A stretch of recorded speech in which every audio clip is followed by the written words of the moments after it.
Baik, saya kasih waktu sekitar 15 menit, Mas Gampang. Jadi sampean kudu manut moderator. Ya, maksimal 15 menit menyampaikan tentang ini. Nanti setelah itu Mas Agus, setelah itu disambung dengan Mas Gusti. Nanti waktunya akan saya atur juga. Memang moderator tugasnya ngatur-ngatur waktu ya. Baik, kasih saja Mas Gampang, monggo silakan. Terima kasih. Rahayu. Assalamualaikum warahmatullahi wabarakatuh. Waalaikumsalam. Yang saya hormati Bapak C. Habiburi yang berkenan menerbitkan buku antologi keguritan saya yang berjudul Mabur Soko Swargo. Terima kasih juga Mas Aryoko yang memprakarsai acara pada siang ini. Terima kasih juga Mas Agus, Mas Heri, juga Mas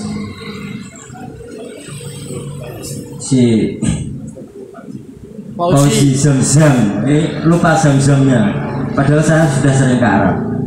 Terima kasih juga pada Hayaru yang memberikan tepat pada hari ini sehingga acara ini terlaksana. Tak lupa terima kasih pada hadirin semua yang pada hari ini menyempatkan hadir sehingga bisa mengapresiasi antologi keguritan Mabur Soko Swargo. Sebenarnya kalau saya berbicara di sini awal, saya harus berbicara apa? Terkait antologi Mabur Soko Swargo yang pada tanggal 21 Oktober 2021 kemarin ini mendapatkan penghargaan atau anugerah Sotasoma sastra daerah terbaik Jawa Timur.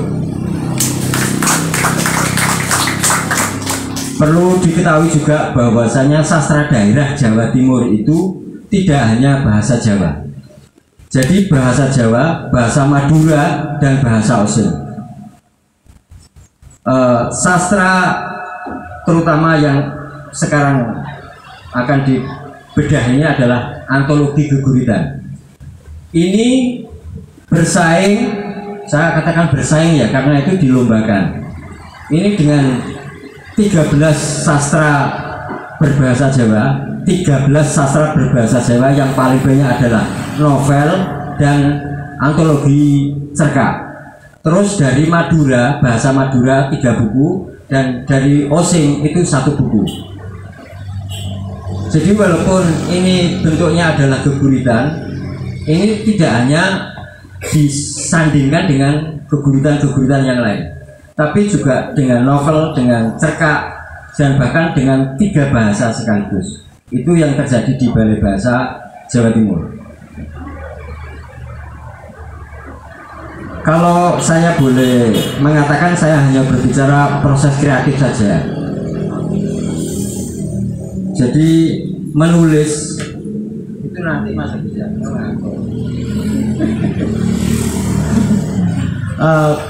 Saya tidak akan juga berbicara tentang proses kreatif, mungkin nanti tidak akan disampaikan oleh Mas Agus sama Mas Heri Abdi Gusti. Saya kira itu cukup Mas ya. Saya sampaikan pengantar awal. Terima kasih. Assalamualaikum warahmatullahi wabarakatuh. Kok iso ngono tok iki? Menunggu pertanyaan, Pak. Oh, nunggu pertanyaan. Wah, ini berarti nanti teman-teman semuanya yang saya jelas ini permintaannya beliau banyak ke dialog ya. Ke dialog. Oh, enak nanti. Baik, langsung saja Mas Agus, saya kasih waktu 10 menit Mas. Oke, monggo Mas Agus. Terima kasih. Assalamualaikum warahmatullahi wabarakatuh. Maaf saya ngantuk karena belum tidur ini sama. Kalau dikatakan kehadiran saya di sini, duduk di sini untuk membedah bukunya Mas Gampang, Nun Sewu, saya tidak punya cukup pisau untuk membedah itu. Jadi khawatir terus justru malah jadi infeksi. Nah, infeksi terus jadi penyakit, malah mati ya. Makanya saya nanti malah justru lebih akan meneroka tentang proses kreatif. Meneroka apa? Mengeksplorasi. Jadi mengeksplorasi proses kreatifnya Mas Gampang dalam menciptakan karya-karya geguritan puisinya itu. Itu bisa dibaca di tulisan yang sudah saya bagikan.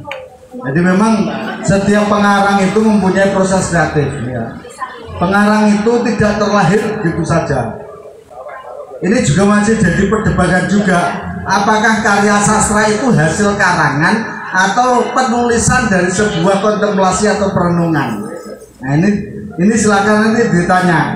Apakah Mabur Swargo, Mabur Soko Swargo dari yang dibuat Mas Gampang itu karangan atau perenungan? Nah ini, sebab kalau karangan hanya karangan itu biasanya tidak ada isinya apa-apa. Tapi kalau menuliskan sebuah kontemplasi atau sebuah perenungan itu tentu mengalami berbagai macam peristiwa. Nah, dari karya-karya Mas Gampang ini bisa kita lihat bahwa apa yang disajikan Mas Gampang dalam kumpulan geguritan Mabur Soko Swargo ini lebih bercorak spiritual. Jadi spiritual atau terselubung, artinya pesan-pesan yang disampaikan oleh Mas Gampang itu tidak wantah begitu saja. Tadi sudah sempat diterjemahkan oleh Mas Fauzi, Mabur Soko Swargo. Swargo itu gini nundur, mabur lagi. Nah, swargo itu apa? Swargo itu kenikmatan. Lah Mabur Soko Swargo itu apa nak di mana? Nah, ini. Jadi ini sebuah semiotika atau simbol yang mungkin perlu digali lebih dalam lagi. Memang terkadang ada sebuah karya sastra yang pembacanya itu kesulitan. Pembacaan itu kesulitan. Ini maksudnya mau opo, arep opo kan gitu. Ya. Tapi saya yakin setiap frase, setiap kalimat, setiap kata yang tercantum dalam sebuah bait-bait puisi tentu mengandung pesan atau mengandung misi-misi tertentu yang tentunya bisa mencerahkan. Terkait proses kreatif itu sendiri, kebetulan saya mengamati. Jadi ini bisa ditiru oleh adik-adik terutama ya. Mas Gampang ini dalam mendorong dirinya untuk selalu berkarya berpuisi, dia itu tidak pernah membuat status Facebook selain puisi. Benar Mas? Nah, itu menjadi salah satu motivasi, salah satu metode agar kita bisa membuat puisi dengan baik. Nah, ukuran baik itu sendiri juga relatif. Jadi untuk adik-adik terutama yang Mas Timur sudah perlu tak kandani. Timur dan kawan kan nggak perlu tak kandani adik-adik ini loh. Ya. Jadi trial by error itu yang saya sampaikan kemarin. Mencoba dan gagal gak masalah. Jadi kalau kamu membuat status di Facebook, membuat status di IG, dan kalau bisa puisi, tapi gambarnya sing apik aja nyentuh gambar Mas Gampang. Ya, jadi sudah berteman dengan Mas Gampang belum? Belum, coba nanti berteman dengan Mas Gampang. Ikuti bagaimana cara Mas Gampang untuk mengeksplor proses kreatifnya itu sendiri. Ya, ini yang perlu kita teladani, kita contoh aja. Yang perlu kita contoh dari Mas Gampang agar kita selalu gelisah. Nah, dari puisi-puisi atau gurit-gurit yang disampaikan yang ada di dalam buku ini, seperti yang dibaca Sastro tadi, joglo itu juga bukan semata-mata menggambarkan tentang joglo sebagai rumah, itu bukan, akan tapi bagaimana Mas Gampang mencoba mengungkap gagasan-gagasan dia, perenungan-perenungan dia tentang kehidupan itu sendiri. Nah inilah yang kemudian karya sastra menjadi sebuah nilai untuk melakukan kontemplasi. Jadi karya sastra bukan sebagai sebuah karya karangan, tapi karya yang memang benar-benar melalui proses kontemplasi. Nah di situ nanti secara serta-merta teknis akan mengikuti, karena ketika kita merenung tentu kita akan berhadapan pada yang namanya diksi, pilihan kata apa yang tepat ketika saya ingin menyampaikan ini. Gitu. Mungkin untuk pemula akan kesulitan sekali ketika menyampaikan semiotika atau simbol-simbol seperti yang disampaikan oleh Mas Gambang seperti ini ya. Jadi dengan terus melatih diri, terus mencoba bereksplorasi, tentu nanti akan mampu menghasilkan karya yang cukup berbobot juga.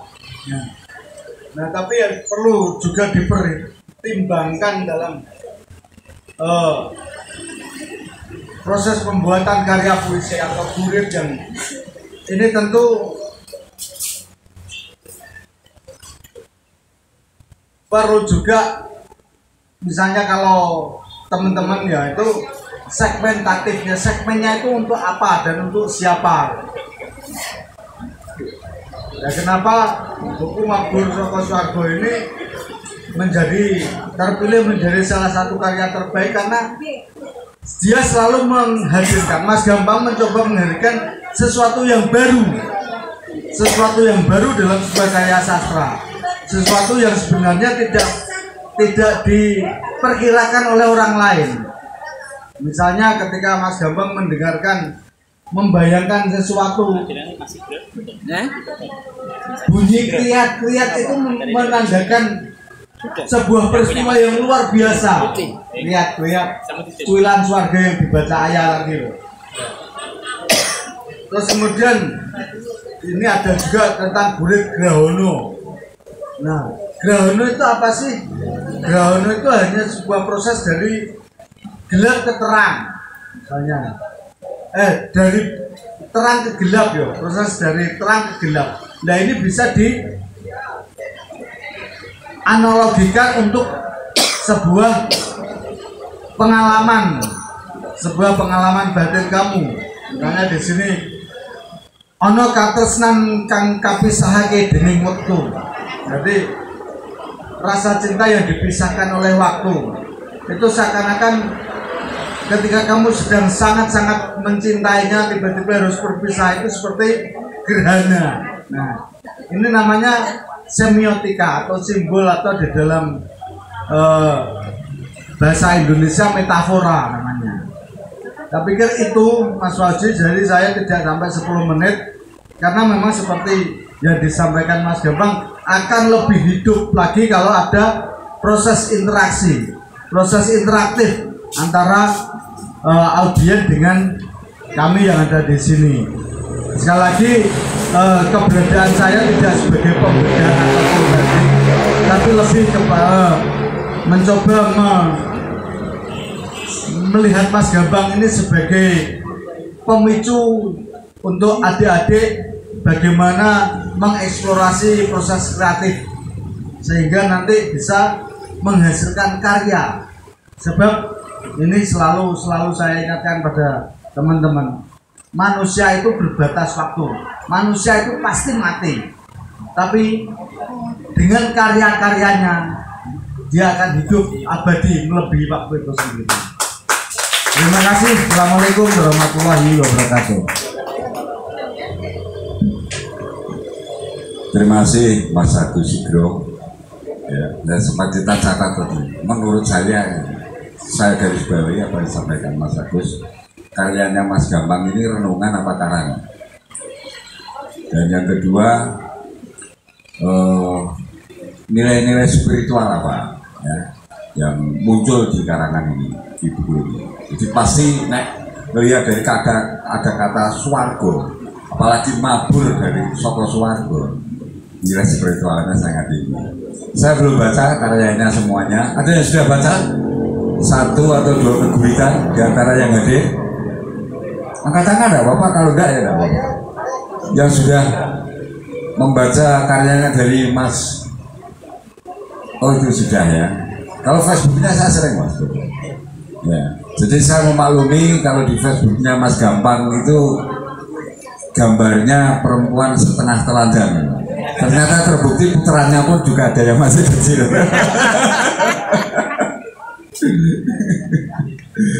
Baik, ini berikutnya Mas Heri Abdi Gusti. Monggo langsung aja Mas Heri.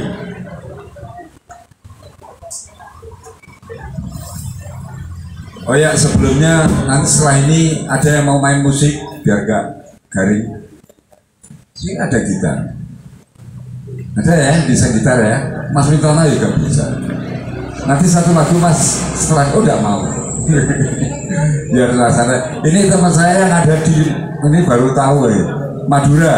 Ada yang mau nanti mainkan satu musik sama Mas Eko ya kali. Oke Mas ya. Setelah Mas Heri ya. Biar nuansanya beda. Oke. Monggo Mas Heri. Oke sama Mas Eko. Assalamualaikum warahmatullahi wabarakatuh. Rahayu wal hayaru. Satu kali dari Mas Gampang, 2 kali dari Mas Agus, dan 3 kalinya saya ini sama-sama tidak membedah karena kata Mas Gampang wis bedah. Jadi dalam hal ini mungkin Mas Aryoko kemarin menunjuk Mas Agus sama saya karena sama-sama bergulatnya tiap hari sama Mas Gampang. Jadi setiap saat kemana-mana sering bersama Mas Gampang.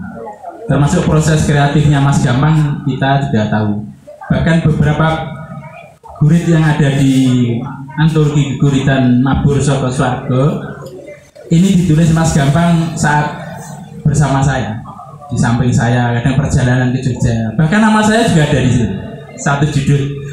Jadi memang banyak sekali proses yang dilalui Mas Gampang ini dalam perjalanan ya. Meskipun dalam penuangannya itu tidak berupa laporan perjalanan seperti halnya wartawan atau jurnalis ya.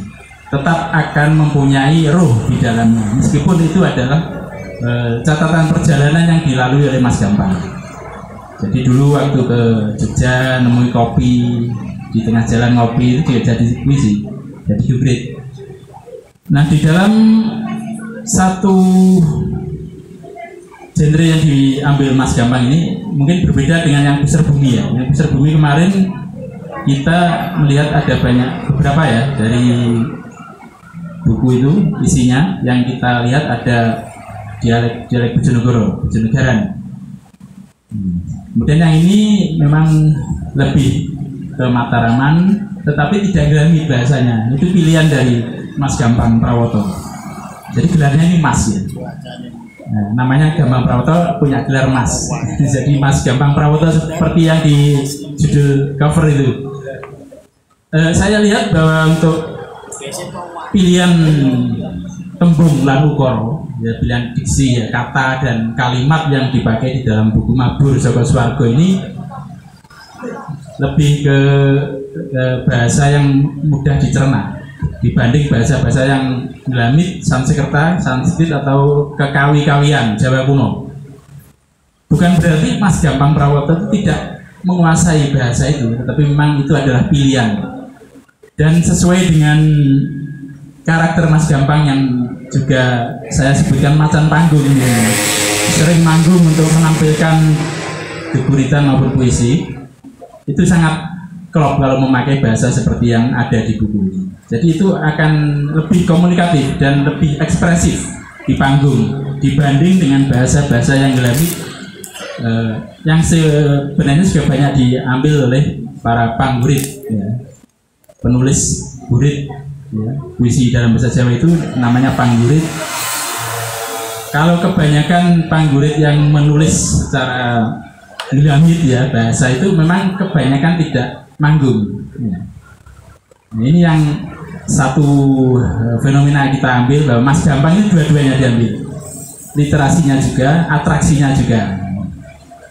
Ini kebalikannya dengan Mas Aryoko yang selama ini sangat intens, aktif sekali di panggung, tapi literasinya memang tidak begitu dibuat ya, bukunya tidak, memang sengaja tidak bikin buku ini Mas Aryoko. Padahal juga banyak sekali geguritannya dan puisi-puisinya yang selama ini, tetapi lebih ke panggung. Dan saya dengan Mas Gampang juga beberapa kali mengikuti Mas Aryoko untuk tampil di panggung-panggung selama ini.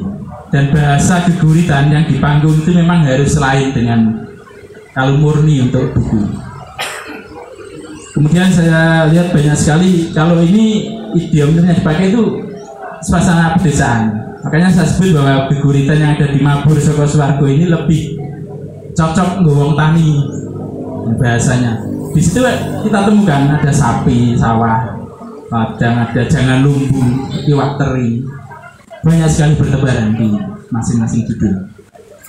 Kemudian untuk simboliknya ya majas yang dipakai oleh Mas Gampang juga banyak sekali ya, setiap saat setiap membuat geguritan itu selalu ada ini simbolik yang diambil oleh Mas Gampang, dan simbol-simbol itu sangat khas Mas Gampang Prawoto, termasuk juga kirata boso yang tidak umum.